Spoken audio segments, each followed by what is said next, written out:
Good afternoon. My name is Hal Pepper, and I'm an Extension Specialist at the University of Tennessee Center for Profitable Agriculture. Thank you for joining us today for the second webinar in the Developing Value-Added Agriculture Businesses webinar and workshop series. The topic today is using AgPlan to write your business plan and Tennessee Department of Agriculture grants for value-added producers. We are recording the webinars and we will make them available for viewing later. Please type your name and your business name into the chat box so we will have a record of your attendance. This is especially important for those who wish to have their attendance count for meeting a Tennessee Agricultural Enhancement Program special requirement in the value-added producer diversification sector. We also request that you keep your camera turned off and your microphone muted so we can have the best quality recording possible. The objective of these webinars is to help producers gear up to complete a competitive application to the USDA Rural Development Value-Added Producer Grant. We're expecting USDA to announce the next round of funding for the VAPG very soon, possibly this month. And the webinars this week will help value-added producers know about business planning and funding opportunities that are available to them. Next week's workshops in East, Middle, and West Tennessee locations will focus on how to complete the VAPG application. And in those workshops, we will teach producers about what they need to know going through the application line by line. If you have not already registered for one of the workshops, there's still time to register if you do so by today. I'll put the registration link in the chat box in case any of you are interested in registering for one of the workshops next week. Today's presenters are Les Humpal, Area Farm Management Specialist with the University of Tennessee Managed Program, and Kyle Hensley, Business Development Consultant with Tennessee Department of Agriculture. Les will tell you about a free resource for helping you write a business plan.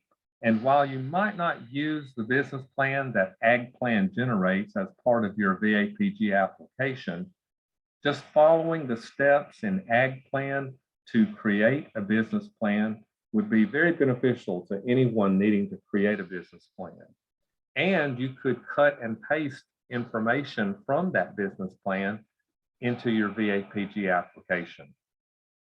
Kyle will tell you about grant programs that are available through TDA, and we look forward to hearing about the funding opportunities that are available to value-added producers. I'm going to stop sharing, and Les, if you want to share, we'll get started with you.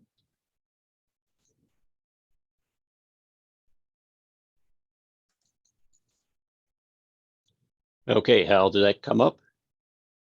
I can see you, Les, but I don't see your presentation yet. And once you click on start your presentation, we should have the full screen with your presentation. We can see your slides, but it's in presenter mode. Oh, okay. Let me see if we get back here.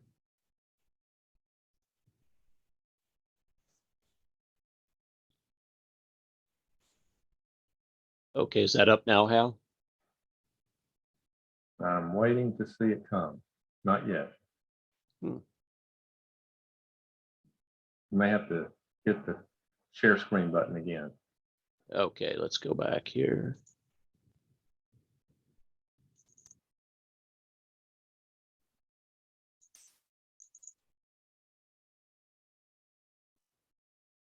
I can still see it in presenter mode. Hey, Hal. Actually, I think that'll work. I think you got it. Yeah, Troy. I'm sorry, Hal. This is Troy. I'm sorry. It's showing up fine on my screen, it appears. Okay. Yeah. Okay. I think you got it, Les. All right. Very good. You. Well, thank you, Hal. Good afternoon, everyone, and thank you for joining us today. My name is Les Humpal, and I'm an Area Farm Management Specialist with UT Extension. And I work in an area called the Managed Program, which is part of the extension program, where we work with the area county offices, ag agents, and producers throughout the state. I just kind of want to go over a little information. I know I did this yesterday, but just for those that didn't join us, the managed program has been around since the early 80s, and it consists of 9 area specialists across Tennessee. And our main goal within the program is to work with farm families to kind of develop not only their farm plans, but their financial plans, and give them the best information possible to make those informed decisions. There's no cost to our service, and everything is confidential. I just kind of want to reiterate from yesterday. I know that we have 9 different districts across the state. One of our districts is vacant at the time, the North Central District. The previous person there went on to is working on her PhD down at the University of Florida. However, I'm helping cover a couple of the counties, Humphreys, Dixon, and Cheatham, and our other area specialists are covering the other counties. So that's not an issue as far as if you're looking for an area specialist, we'll be definitely able to help you in any county that you have. Please visit our website that I have listed here, or you can just type in UT Managed Program on Google, and it'll pull up our webpage. Click on our names, and our information will come up as far as emails and phone numbers. Today, I'm going to rely heavily on the Center for Farm and Financial Management, which is from the University of Minnesota. This organization has been around since the early 70s, and it's probably the premier database of farm information worldwide. It's an incredible amount of information that they data that they have received and compiled, whether it's going to be for full-time dairy farms, beef cattle operations, row crops, value added as far as fruits and berries, tree nuts, you name it, they have that database available. The main program that they have and that we're talking about today is going to be called the AgPlan, which helps individuals write a business plan. So, when we kind of look at, who needs a business plan, and really, any business should have one, but when you are, say, new or expanding the business, is a major benefit to having. If you're adding value added, you may be in the business right now of raising feeder cattle, where you kind of just sell them, when they get to that 700-800 pound weight, like more of a commodity type of thing. But if you wanted to add value as far as like freezer beef, that's going to be a major change to that operation. And having a complete business plan will help see it through. Today, I know most people are on to learn how to write the business plan or add it to it when you're applying for the value added producer grants or the SARA grant that Troy mentioned yesterday. Others, outside funding, if you're going to sit down with a lender for a new business or you want to make that expansion, having that business plan goes a long way to kind of solidify the justification for funding. So again, the main purpose of that business plan is really to communicate to outside business partners, like I mentioned, the lenders, investors, grant organizations, and also internally with other family members and employees. The main thing here is to help managers kind of think through where their business is and kind of where they want to go. The 4 main functions of a management, and I really should probably say leadership, and kind of what to put in your plan. You have it broke down by production. What are you producing, whether it's going to be a commodity item like corn, soybeans, or if you are adding value, creating your own barbecue sauce or jams and jellies. Marketing, how are you going to market? Again, on the commodity side, it's kind of straightforward if you're just selling corn and beans, but if you're raising freezer beef or doing say jams and jellies, how are you going to market that at a efficient enough rate to be profitable?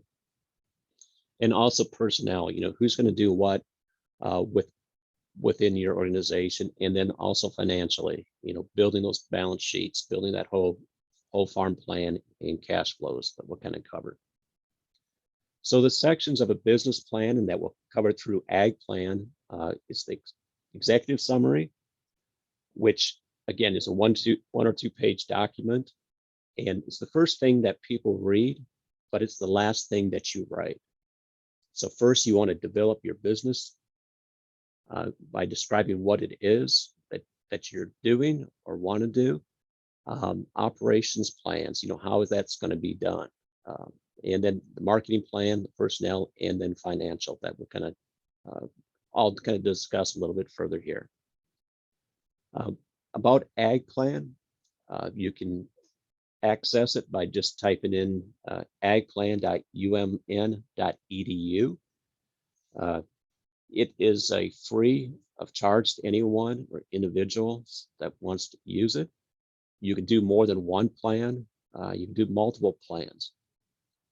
And it's kind of designed to provide that customized assistance to different types of rural businesses.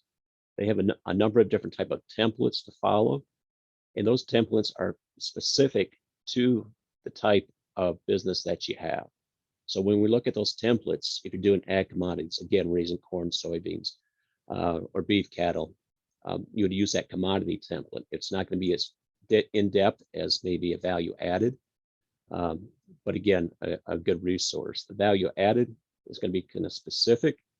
That one's probably going to be the largest with the most steps throughout, because there is many more steps when you're adding value to your commodity.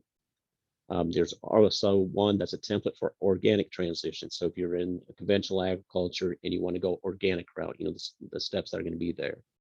The short-term plan, that one is kind of referring to, say, if you're in the military and you get deployed, for instance, what kind of plan is going to be in place that when you leave, that someone else can kind of step in and keep things going until your return.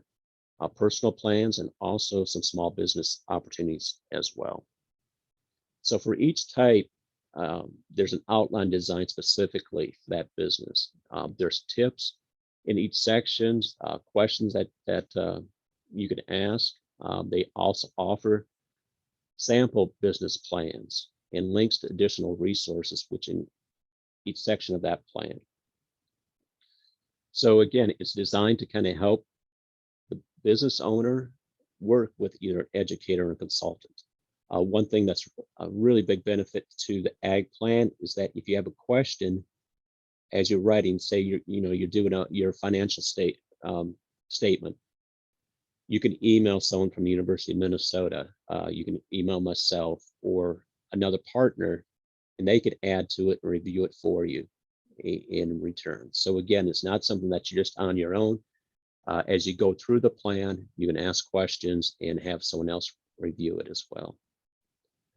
So again, within that AgPlan, when you're developing it, there's going to be resources for tips as far as how to start, what you need to include. Again, the resources with budgets is another one, and also those sample templates to kind of show you what an executive summary looks like, and then also comments as well for it. So the first step here, as far as once you click in as far as agplan.umd or umn.edu, will come up and to register. So you kind of click on the registration button. Again, remember, there's no cost to this operate, so you don't have to worry about any type of payment, but just simple registration. They'll ask you phone number, email, etc.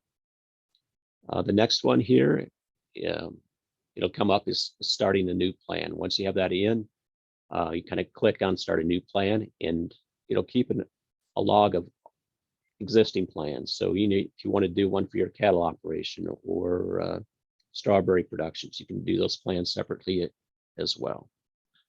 Some other information, you kind of click on the about here, and they're going to offer you tutorials.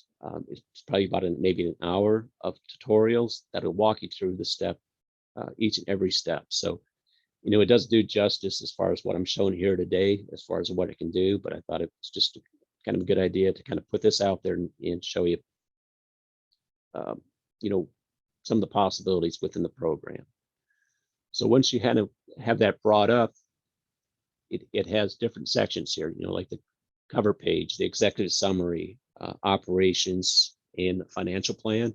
It kind of sets it up in a Word document, so to speak. So it has all those same type of features as far as a spell check, bold, underline, indentations, that type of thing. You can kind of save it by hitting the button over here, print, adding attachments, etc. So in that first section, if you're looking at, say, cover page, we look at the tips. You kind of click on that. It'll tell you about what cover page entails. You click on resources, where maybe getting ideas, further reading on cover pages, and also just a sample one here as well. So we kind of look at that, just kind of click on the sample, just kind of pulls it up, kind of shows what, say, Lakeshore Orchard's going to look like in your design. So we click on, say, cover pages or executive summaries. Each gets expanded here to go into the individual sections. For instance, clicking under operations, under products, you can kind of see what has kind of clicked in here as well, as far as, the products that you're raising, would be apples, pumpkins, just telling a little bit about each of those sections. Also, we have that tab here, which email the plan owner. I'll kind of explain a little later how to add that in as well. So when we kind of look at it, the executive summary, again, a 1 or 2 page document. That's going to be the first thing that people read, but again, the last that is written. So you want to kind of have a summary of the business, the vision or mission statement that many of you probably have already done with your business or familiar with, goals, the plan summary, and then also, very importantly, the capital request. You want to make sure that when you do write a business plan that's in business writing, kind of to the point, factual, to the point.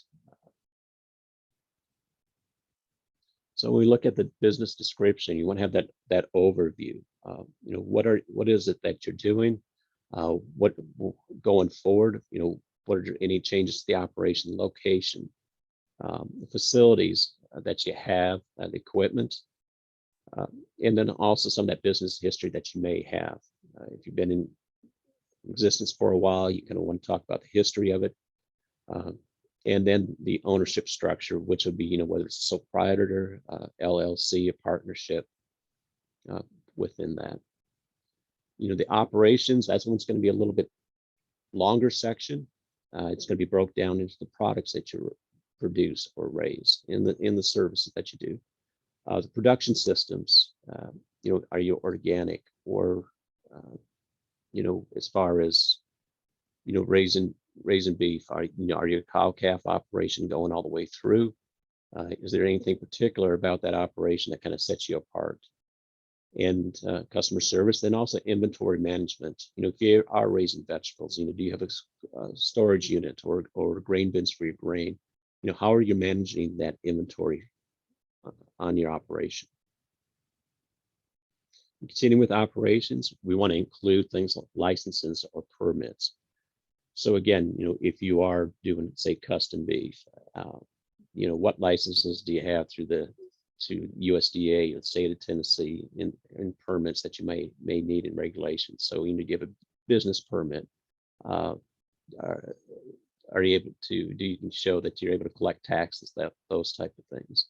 Risk management, we got patents, trademarks. Usually that's not much of an issue on some of these small value added, but it could be. Risk management, that includes, do you have insurance, whether it be crop insurance or liability insurance? How do you kind of manage those risks in downtimes? And then environmental issues, again, more and more with larger operations, it's becoming more of a concern, whether how you handle, say, manure, chemicals, that type of thing. Quality control. If you're producing, producing jams or jellies, do you meet, all the GAP certification, that type of thing. And then the timeline. You want to make sure that that is put in there as well. As you know, some of these grants are going to be good for maybe a year or 2 years, 3 years. So you want to make sure that your timeline falls within as well, that you're completing your operation, or what you're applying for is taken care of within that time frame. The marketing plans, again, you're looking at the market trends, what has gone on in the past. If it's trending up, more and more people are want to know where their food is produced and raised. That's a good selling point to put in a marketing plan. If you're raising your own, the customers, who are you targeting? Market contracts that you have. Again, if you're with doing commodities, that one's fairly simple to do. But if you're raising vegetables, produce, that type of thing, it becomes a little bit more complicated. Strategic partners, again, that can be, if you're working with a school district, if you're working with a marketing agency, or one of these food hubs or marketing hubs, that could be a partner as well. And then pricing. Yesterday we talked about putting whole farm plans together and budgeting, finding that break even cost, and then pricing accordingly to see if it's going to make it be profitable. Again, it all comes back to being sustainable within your operation. The marketing plan, that's kind of self-explanatory. You want to make sure that we get those the promotions and the distribution, and also marketing segments, the demographics, geographic location, individuals, the competitive advantage, what kind of sets you apart from the other people that are doing the same type of production agriculture or marketing that you are doing. Are you located in a great area? Do you have a business that's right alongside a heavily traveled road? I mean, this can be some of your competitive advantage that you have, or access to markets. On this section here, I just kind of wanted to show that whenever you're within AgPlan, if you kind of click on this icon here, it'll kind of take you to the home page where you can add a reviewers. So when it does, you can add in email addresses. Again, it could be to the people from the University of Minnesota. It could be myself, Hal, or business partners. So if there's a section that you want to look at as far as marketing, you can, when you're within that section, all you do is kind of click on comment only. You can add any reviewer you want, and then send that off. So for instance, if you're under the financial position here, right, and you're doing say a balance sheet, or if you're looking at an income statement, you can click email reviewers. You can just kind of click on and add a message to say, please review. Does this look right? And send that off. One thing I do want to add, though, if you're going to add reviewers, contact them ahead of time to know that they may be expecting an email from you, and also kind of explain a little bit in the process of what you're doing and the results that you're kind of looking for, so they can be a little bit heads up and be more reactive to your questions. Other sections to AgPlan, they'll ask about the management and organization, the management team. Typically on the farm operations, it's going to be just a couple of people, and maybe only yourself. Board of directors, again, not all will have that, which is fine. The same thing with an advisory board. Not every business is going to have. But if you do, you want to make sure to include the personnel plan on, say, family operations, or even a two or three person operation. Who's going to do what? Who's going to be in charge of production, or who's going to be in charge of marketing or selling at the farmers market? You want to add that in as well. And then any professional services that you're, say, associated with. Do you have an attorney or accountant, a bookkeeper, that type of thing? You want, the goal here is to build a strong business plan. When reviewers are looking at it, they're looking at, say, if they're funding organizations they think that are going to have the best chance of being successful. So having a good management organization is going to go a long way within that. Kind of coming down to some of the last parts of the plan. AgPlan is going to be the financial. The financial position kind of refers to that balance sheet. Not all plans will need that. It's a good idea as far as when you're looking at a grant opportunity to read closely as far as what they need. A balance sheet is something that's going to be simply put together, and that's something that someone from the managed team could definitely help with. Historical data, that performance, what you've done in the past, and then projections, the cash flow statement that I mentioned yesterday. Working with FinPac that we can put together when we're doing a whole farm plan. Looking for not only the revenue that's coming in, but also the financial needs of that operation throughout the course of the year. Mentioned benchmarks a little bit previously. That has to deal with, for instance, if you're raising soybeans, for instance, or strawberries, what does it cost to produce, whether it's seed, fertilizer, chemicals. FinPac, again, or FinBin, which is part of the University of Minnesota, their database. Again, it's a service you can kind of go to. There's no cost to it. You could pull up data from what it costs the bottom 20, the mid operators, and the top 20% operators within that commodity to see how you can fall in. Are you within that group?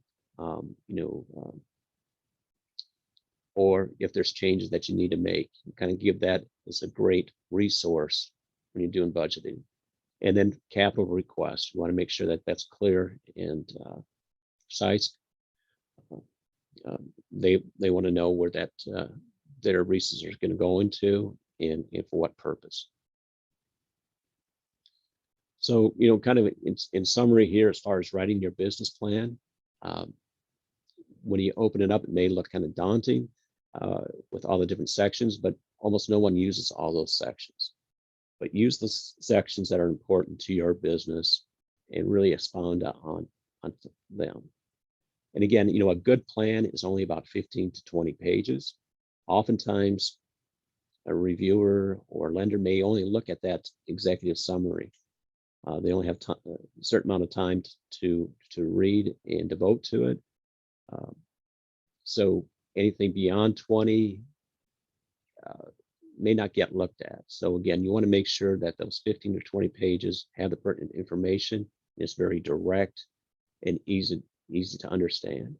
I kind of suggest that when you have that plan done, just handing it to someone that is unfamiliar with what you're doing and just have them read through it and see if they understand the direction that you want to go and the request that you have. So just kind of want to close here with the managed program and some of the things that we do, like I mentioned, with the whole farm planning, record keeping, budgeting, our risk management with success, whether it's going to be a full-time farm or a beginning farmer, we kind of cover it all, so to speak. Workshops that we've had in the past and going forward, transition planning, moving to one generation to the next, some QuickBook record keeping workshops, and some beginning farmer opportunities are other ones that we work with. Some upcoming webinars that we are offering. So we have the Master Farm Manager course that's starting this month. We have some farmland leasing series and tax tip series. And then I want to kind of point out again, Farming Fundamentals is a new series that's starting this month. It is going to be online. Now, I know some locations are going to do it in person, but this will be available 24 hours a day throughout the year. And for those that are taking this course, if you have less than 5 years of farming experience, or if you have less than 5 years of filling out a Schedule F, this will allow you to be eligible for the Tennessee Ag Enhancement Program. So again, In the past with the TAP program, especially on the beef side, you had minimums that you had to meet. You had to have, like say 30 cows or 50 goats and sheep. Well, with this, there's no minimum for beginning farmers. So please reach out if you have any questions on any of these programs. I'd be glad to review those with you. So again, this is all that I have for today. I just want to give Kyle enough time to cover what he has. And again, you can reach out to me either by cell phone or email, and we'll kind of go from there. So thank you, and I'll stop sharing here. I'll turn it back over to Hal and Kyle. All right. Thank you. Thank you, Les. Really appreciate that. Great overview of AgPlan. I think that's an important resource that our value-added producers can utilize. It can be a little daunting, but you made it very understandable and help folks understand they don't have to use all the sections. They can just use the ones that are pertinent to them. So yeah, it's a great resource. Kyle, if you want to share your screen, and we'll get started with you. Absolutely. Good afternoon, everybody. Let me share this here.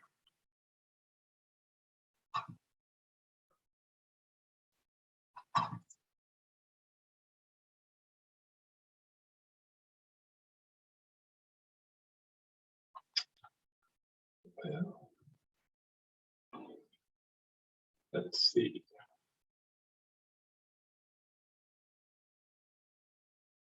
Hang on just a second for me. Sure.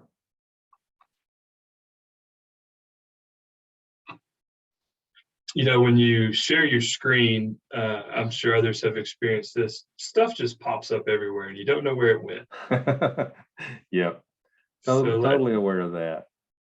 Yeah, and while you're doing that, I'll just mention to everybody, in case there are some that didn't see it in the chat box, please enter your name and your business name in the chat box if you haven't done so already, so we'll have a record of your attendance.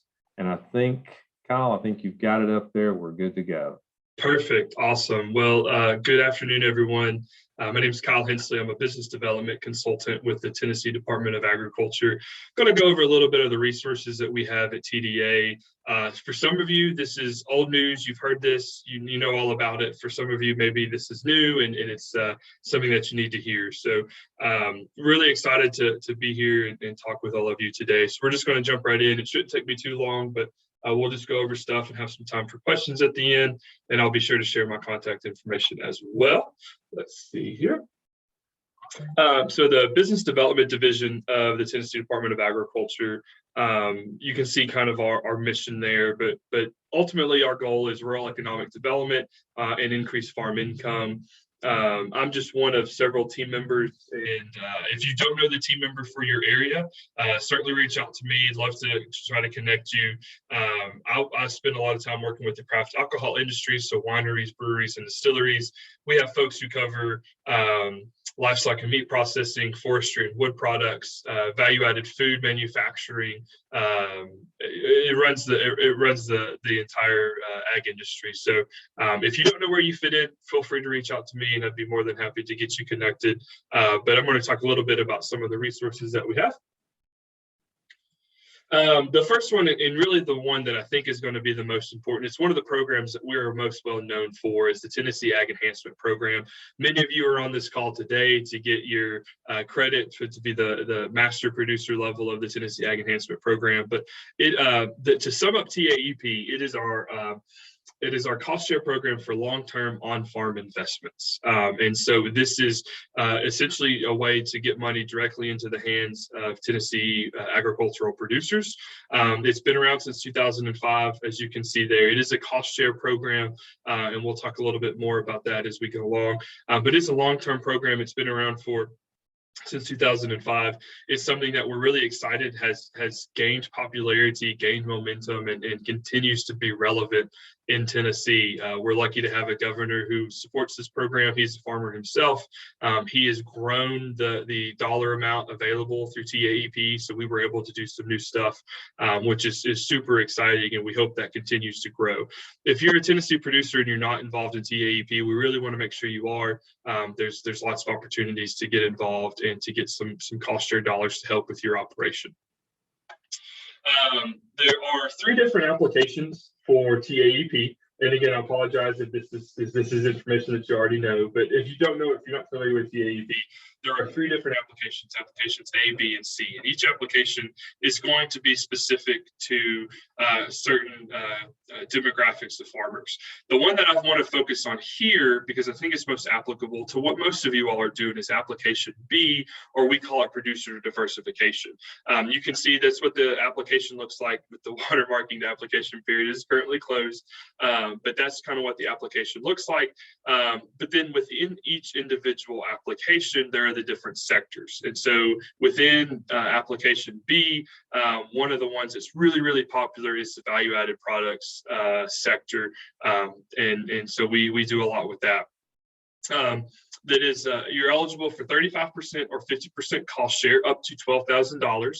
The 35%, as long as you meet the eligibility requirements for TAEP, you can get the 35% cost share. Or, as many of you are aware, if you meet the qualifications for master producer, you get 50% cost share, again, up to that $12,000 maximum. The application period takes place every October. It does change a little bit. When I first started with TDA, the application period was 15 days. Now it's gone down to just 1 week. But it's the beginning of October. We absolutely put out information as soon as we can about the deadlines, because we want everybody to know if it changes. But you can bet that it's going to be in October of every single year. And it is for the following year's projects that you have on your farm. So it's something that you need to think ahead, think forward, think about what you need to increase the profitability on your operation for the next year, and that's what you're applying for in October. You apply in October. We have committees that get together, review the applications. We review every single application that comes in. One of the things that is really disappointing that we see sometimes is every now and then we see applications that I think the applicant didn't think we were actually going to read it, or didn't think we were going to spend much time on it. And some people aren't approved for funding because they just didn't put any effort into the application. And it's, it's a competitive application. That's one thing that, there is, I want to stress, is that there is a limited amount of funding available for this. And, you need to treat TAEP as such, as a competitive application. We ask for certain pieces of information and make sure you share those. And if you have any questions, there's an entire team of people who do TAEP every single year, and we certainly want to connect you with them. We certainly don't want you to submit an application that isn't as strong just because you have questions or need some clarification. We're more than happy to help with that. But we review those applications. Those approval notifications go out in December. Some of you already have received that. And then you will be reimbursed for it. So you have to spend the money up front, and then you send in your reimbursement request. There are specific deadlines for each application, and that information, if you're approved, is absolutely sent to you in very much in detail. But those reimbursement requests are their deadlines in the spring and the summer of the next year. If you are approved for a project and for some reason you're not able to complete the project, there is a process to deny the funds for that year. It's not something that we're going to necessarily ding for you for the future years in the next year's application, but there is an opportunity. Things change, people's financial situations change, and we understand that. But that's kind of how TAEP works for all 3 categories. But again, specifically, we're looking at the value-added sector of application B. One of the really exciting things is, what all is eligible when you're looking at TAEP. And we review these applications, and it's always exciting every single year to see what the trends are, what's going on out there. And so these are some of the eligible items specifically for those who are wanting to add value to the products that you produce on your farm, you can see there's a lot of really great things that you might need. Cold storage, obviously, is something that we do quite a bit for the folks who are doing farmers markets, for those folks who are doing value-added meat and selling your meat directly from your farm.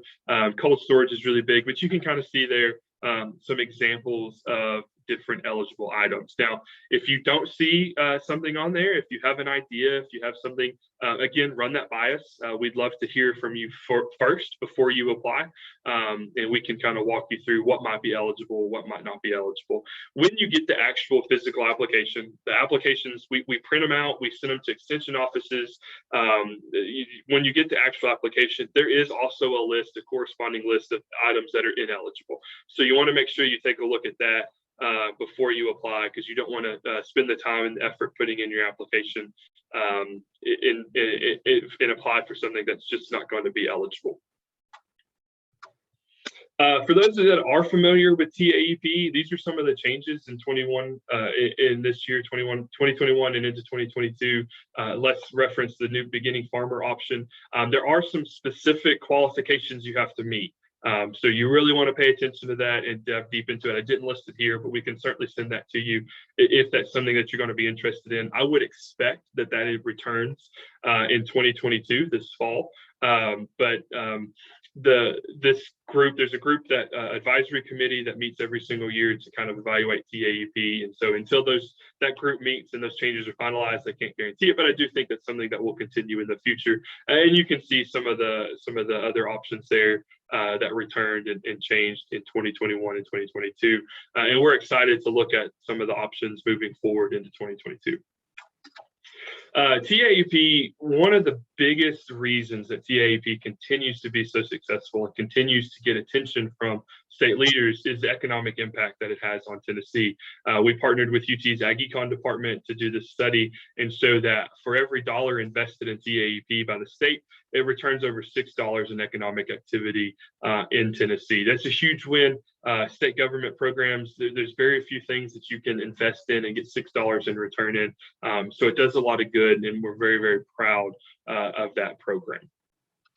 I'm going to shift gears a little bit and talk about an initiative that we have called the Ag Enterprise Fund.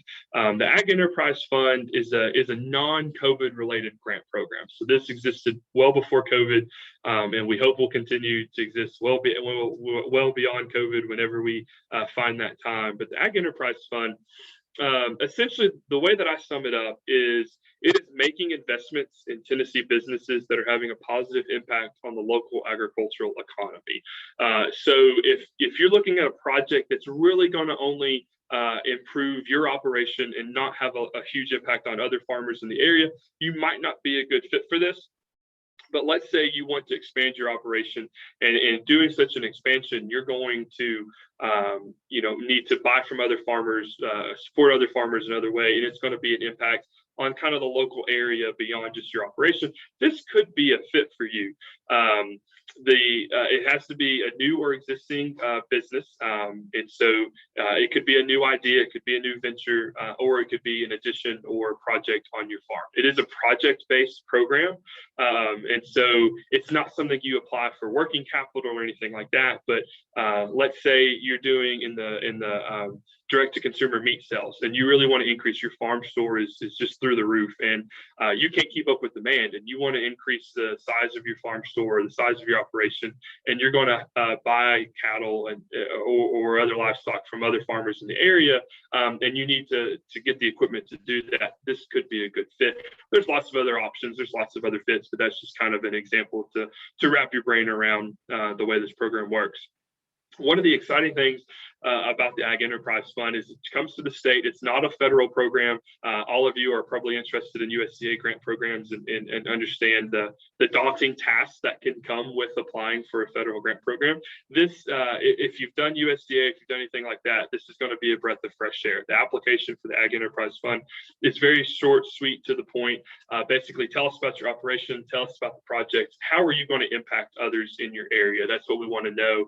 You do have to, it is required to have a business plan. So I know there was information earlier about a business plan. And so you definitely want to have a strong business plan, and proof of financing is also required. So if you say you're going to have $1 million project, we need to be able to see that you're going to actually have the funds available to complete that said project. And one way that I advise folks who are interested in Ag Enterprise Fund to think about it is you can think of the application and the group, the committee that reviews these applications as investors. And we're looking to make smart investment with state tax dollars into businesses that are going to really be able to move the needle.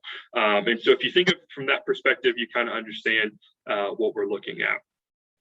The Ag Enterprise Fund, we were super excited about the $6 mark in regards to CAEP. The Ag Enterprise Fund has over a $17 impact on the local economy. And so you see there's a lot of good being done.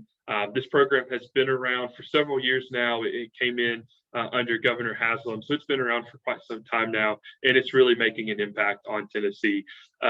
One of the issues with this program is that when COVID hit, state programs, the state government really kind of tightened its belt a little bit on some programs and some initiatives. And so this program has been affected. It has not grown as far as the dollars in that pot that we had hoped. But I think post-COVID, I think it's going to make a bounce back and really be something. One of the exciting things about Ag Enterprise Fund is there's an application period open right now. So if you're in the middle of a project or you have a project upcoming that you think might be a good fit, the application is open right now. The deadline to apply is late January. I believe it's the January 24th or the 28th, but you can easily find it on our website. If you Google Tennessee Ag Enterprise Fund, it's going to be the first thing that pops up. The application is online there on the website, so you can go online, review the information, and apply online. It is a 25% cost share, so keep that in mind, and you'll see that information when you go to the website, but you can ask for up to 25% of your total project cost. And then one last note on the application itself is the application is all online. It is not a form that you can save and come back to. So I encourage everybody to complete your application, go through it, look at it, click on the boxes, open it up, write your narratives for the questions on a Word document, and then copy and paste it at the end when you're ready to submit. I'd hate for you to spend some time working on that application and then lose it if your internet crashes or something like that. But it's a great program. We're super excited about it, and a great way for us to really move the needle in Tennessee. Last thing I want to touch on, this is not a grant program, but it's certainly something that we're very proud of, and it's certainly something that can be important to all of you. It's the Pick Tennessee Products program. Pick Tennessee Products, in a nutshell, is a free marketing platform. So anything produced in Tennessee using Tennessee farm products or made in Tennessee, as far as food and beverage and artisan products, can be on the platform. So I always tell people that Pick Tennessee Products is incredibly broad. There's lots of opportunities there.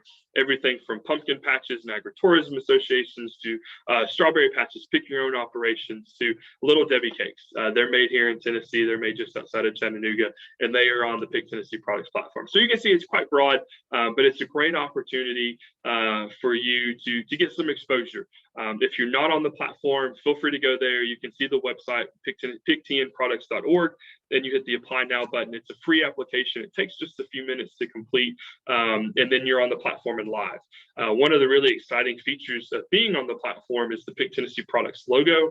We recently revamped that. You can see the logo there. And incorporated the TriStar.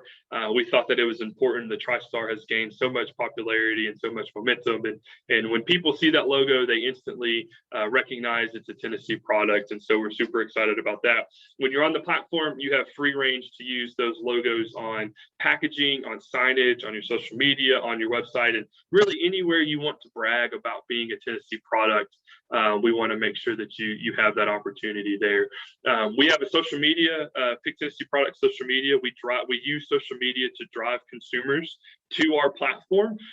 We like to do member profiles. You can check out our social media there on Twitter and Facebook. We like to do membership profiles and feature members on there. And if you've got some really cool stuff going on, so like if you're an agritourism operation and you really want to be featured, we have our Casey, our agritourism consultant, works with that and helps schedule that. And so we're really proud of that. So I'll conclude there. I think we have a few minutes for questions. You can see our contact information. Our offices are there in Nashville at the Ellington Agricultural Center, but you can get a hold of us. We travel all across the state. We love to come out and visit with folks and visit with members. So let us know if you have any questions. And Hal, I'll turn it back over to you. I think we have just a couple minutes for questions if anybody has anything right now. Great. Thank you, Kyle. Appreciate that. There's a couple of questions in the chat box. You may or may not have addressed these. There's one that asks, is that $12,000 per location or for application A, B, or C? And then there's another question, can you be awarded an AEP diversification and another one in another category? Yeah, I think, and you'll have to forgive me again. I said there's an entire team full of people who do nothing but TAEP, but you can apply for multiple projects and multiple things. I don't know exactly how the limits work, but you can apply for multiple projects. We've seen that in the past, and you can check it out. Actually, let me do this real quick so I can answer that question because it's on the website right here. Awesome.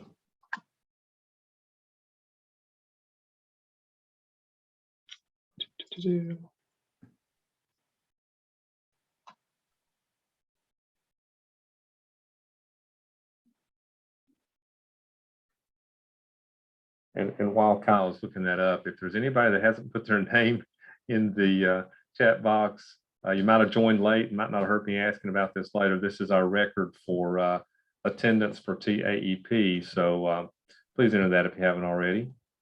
The answer is yes, you can apply for multiple applications each year. Make sure you look at each application to make sure you have the right one. But yes, you can apply for multiple applications each year. Okay, very good. Thank you so much, Kyle. Any other questions for Kyle? We've got another minute or two in case anyone has one. I see the question here about an email. I'm going to type this in here. It's kyle.hensley@tn.gov. I'll send it in the chat so you have it there. And feel free to reach out. And like I said, if it's not my area, I'll be sure to get you in touch with the consultant who is best to work with you. Sounds great. Well, thank you, Kyle. Appreciate you and Les for your presentations today. Really helpful resources. And we appreciate you taking the time to share this great information. Tomorrow's webinar will feature presentations from Farm Service Agency about microloans, Farm Credit about their loans, and USDA about the new USDA Food Supply Chain Guaranteed Loan Program. So we look forward to your joining us tomorrow. And thank you all for participating in today's webinar. Have a great afternoon.